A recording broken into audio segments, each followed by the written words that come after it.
don't think they ready for you, Attorney Griggs. Justicefighter. The Justicefighter. Yeah. Meanwhile, at the Hall of Justice. Well, I'm a giant slayer. I fight giants, and I drop them. This is the Justicefighter, and I approve this message.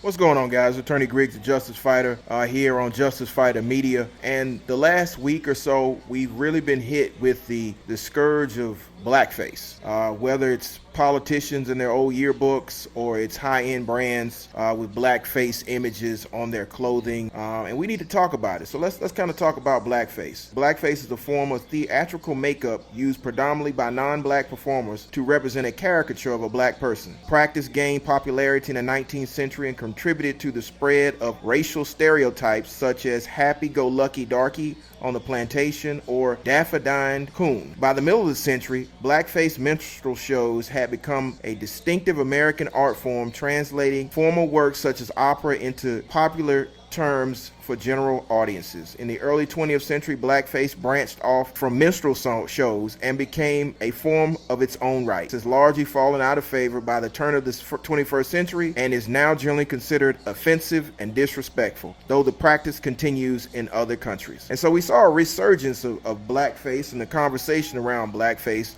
in Virginia, where it came to light in an allegation of the Virginia governor having worn blackface in his medical school yearbook with a person dressed in a Ku Klux Klan outfit. And then it grew even bigger when there was allegations of the attorney general of that same state wearing blackface. And then recently, ads have been depicted of Gucci and Prada having images of blackface. And so there's been a conversation around the country, but particularly in African American communities, of the correct response to blackface. We've seen celebrities such as Spike Lee and T.I. call for a boycott on high-end purchase brands such as Prada and Gucci because of blackface. And so we need to really have a conversation on why blackface is so offensive. As we said before, its origins are steeped in racist rhetoric.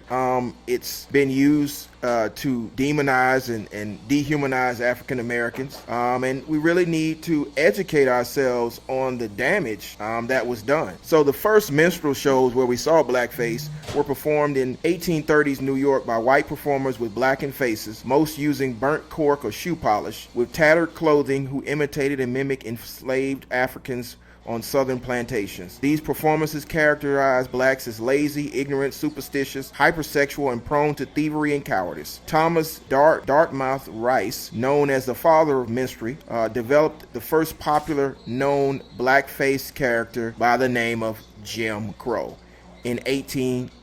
And by 1845, the popularity of the minstrel had spawned an entertainment sub-industry, manufacturing songs and sheet music, makeup, and costumes, as well as a ready set of stereotypes upon which to build new performances. Blackface performers particularly grew popular at the end of the Civil War and the turn of the century in northern and midwestern cities, where regular interactions with African Americans were very limited. White racial animus grew following emancipation, where antebellum stereotypes collided with actual African Americans and their demands for full citizenship, including the right to vote.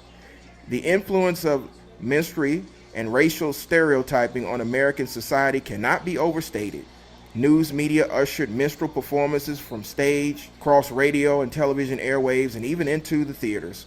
Popular American actors, including Shirley Temple, Judy Garland, and Mickey Rooney, donned blackface, bridging the minstrel performances across the generation and making blackface the racial parody and stereotypes family amusement.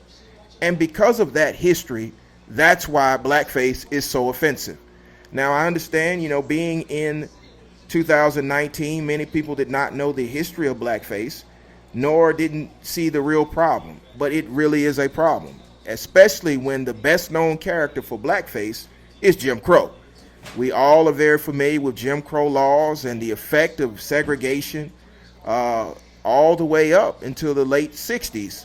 And so we need to really recognize what's happening in blackface, and we need to make sure it's placed in its historical perspective, and that's back in the trash heap of history.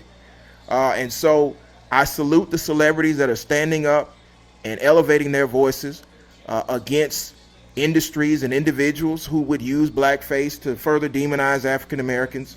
And I would ask the African Americans who don't know the history of blackface to further educate themselves, become aware of the dangerous and divisive use of blackface, and to push back wherever it dawns its ugly head. The 1980s were not that far off, and blackface should have not been acceptable even at that time, but it's definitely not acceptable now.